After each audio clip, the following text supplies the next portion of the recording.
Hi friends, இன்றைக்கி நம்ம என்ன வீடியோ பார்க்க போகிறோம் அப்படின்னா சனா மசாலா. ஸோ அதுக்கு தேவையான பொருட்கள் என்னென்னு சொல்லிட்டு பார்க்கலாம் வாங்க ஃப்ரெண்ட்ஸ்.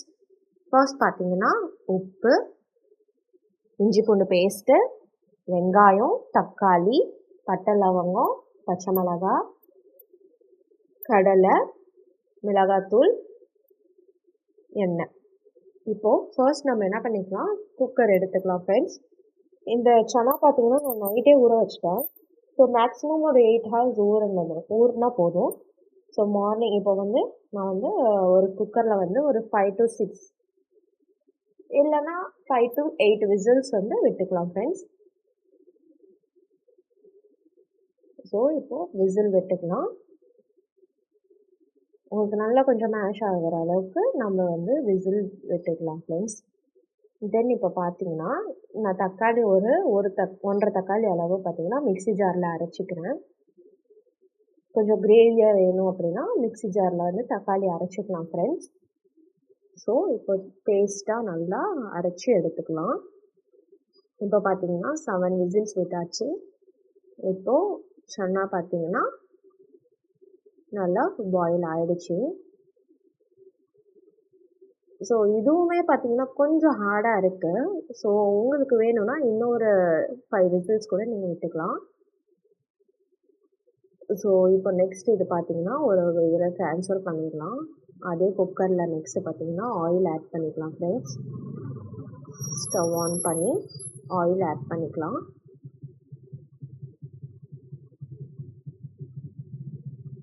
ஆயில் ஆட் பண்ணிவிட்டு ஆயில் நல்லா காஞ்சதுக்கப்புறம் அதில் பார்த்தீங்கன்னா ஸ்பைசஸ் ஆட் பண்ணிக்கலாம்.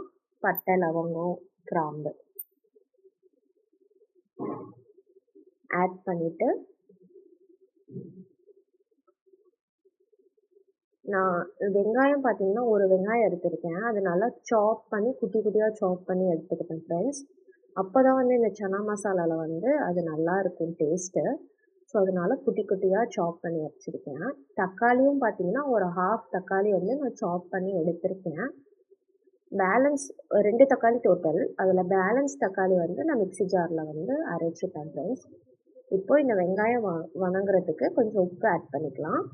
உப்பு ஆட் பண்ணிவிட்டு நல்லா வெங்காயத்தையும் வணக்கிடலாம் ஃப்ரெண்ட்ஸ்.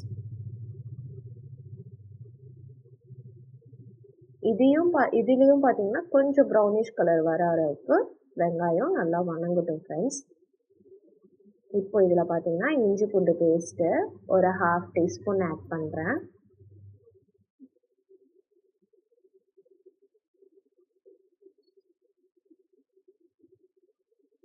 ஆட் பண்ணிவிட்டு தென் இதில் நான் பார்த்தீங்கன்னா மிளகாத்தூள் கொஞ்சம் ஆட் பண்ணுறேன். இந்த சனா மசாலா பார்த்தீங்கன்னா சனா மசாலாவோட அந்த பவுட்ரே இருக்குது. ஸோ நான் அதை ஆட் பண்ணல. ஸோ நான் வீட்டில் இருக்கிற மசாலா பொடி வச்சு தான் நான் இன்றைக்கி சனா மசாலா செஞ்சுருக்கேன். ஸோ இதோட டேஸ்ட்டும் பாருங்கள் ஃப்ரெண்ட்ஸ், நல்லாயிருக்கும். நீங்கள் ட்ரை பண்ணி பாருங்கள். கொஞ்சம் காரமாக கொஞ்சம் ஸ்வீட்டாக இந்த மாதிரி மிக்ஸ்டாக இருக்கும் ஃப்ரெண்ட்ஸ். ஸோ நீங்கள் வீட்டில் ட்ரை பண்ணி பாருங்கள். இப்போ பார்த்தீங்கன்னா தக்காளியும் ஆட் பண்ணிக்கலாம். தக்காளி ஆட் பண்ணி ஒரு பச்சை மிளகா ஆட் பண்ணியிருக்கேன். அதையும் ஆட் பண்ணிவிட்டு நல்லா கிளறி விட்டுக்கலாம் ஃப்ரெண்ட்ஸ். இப்போ நெக்ஸ்ட்டு நான் என்ன ஆட் பண்ண போகிறேன்னா அந்த மிக்ஸி ஜாரில் அரைச்ச அந்த பியூரி இதில் ஆட் பண்ணிக்கலாம்.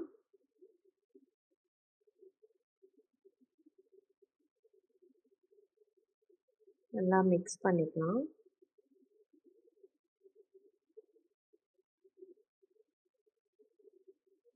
நம்ம இந்த மாதிரி கூட பண்ணலாம்.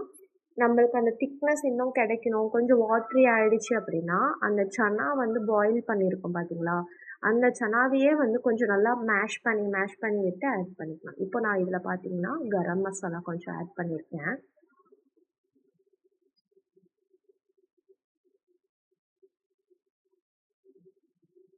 இப்போ அந்த சனாவையும் இதில் ஆட் பண்ணிக்கலாம். இந்த சனா இப்படி முழுசாகவே இருந்தாலும் ஓகே. உங்களுக்கு வேணும்னா நீங்கள் இது கொஞ்சம் மேஷர் வச்சு மேஷ் பண்ணி கூட விட்டுக்கலாம் ஃப்ரெண்ட்ஸ். என்கிட்ட மேஷர் இல்லாத ரீசன்னால நான் இப்படி மேஷ் பண்ணுறேன் அதை. ஸோ ப்ரௌன் சனாவில் செய்கிறது கொஞ்சம் ஹெல்த்தி. ஒயிட் சனா விட ப்ரௌன் சனாவில் வந்து ப்ரோட்டீன் கொஞ்சம் அதிகம். ஸோ அதனால நான் ப்ரௌன் சனாவில் செஞ்சுருக்கேன். மோஸ்ட்டாக ஒயிட் சனாலேயும் நல்லாயிருக்கும். தென் இப்போ பார்த்தீங்கன்னா க்ளோஸ் பண்ணி கொஞ்சம் விசில் விட்டுக்கலாம். நெக்ஸ்ட்டு பார்த்தீங்கன்னா நம்ம பூரிக்கு மாவு பிசைஞ்சிருந்தோம். ஸோ பூரியும் திரட்டி எடுத்துக்கலாம் ஃப்ரெண்ட்ஸ்.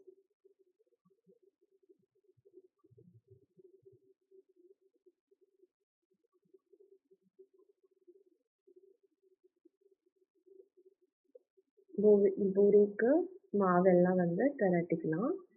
தென் பார்த்தீங்கன்னா ஒவ்வொரு பூரியாக குட்டி குட்டி பூரியாக போட்டுக்கலாம். எங்கள் வீட்டில் பார்த்தீங்கன்னா இந்த மாதிரி குட்டி குட்டி பூரியாக தான் ஃப்ரெண்ட்ஸ் சாப்பிடுவாங்க. ஸோ அதனால் நான் இந்த மாதிரி குட்டி குட்டியாக போட்டுட்ருக்கேன். இதுலேயே ஈஸியான மெத்தட்லாம் இருக்குது. ஸோ அதை நான் யூஸ் பண்ணாமல் இப்படி ஒவ்வொரு பூரியாக தான் போட்டுட்ருக்கேன். இன்றைக்கி டைம் இருந்ததுனால நான் இப்படி பண்ணுறேன். டைம் இல்லை அப்படின்னா ஒரே ஒரு ஃபுல் சப்பாத்தி திரட்டி அதில் வந்து ஒரு மூடி வச்சு ஷேப்பாக எடுத்துக்குவேன். ஸோ இன்றைக்கி டைம் இருக்கிறதுனால ஒவ்வொன்றா பண்ணிட்டு வந்தேன். ஸோ இப்போ பார்த்தீங்கன்னா நெக்ஸ்ட்டு கடாய் வச்சு ஆயில் ஆட் பண்ணிக்கலாம்.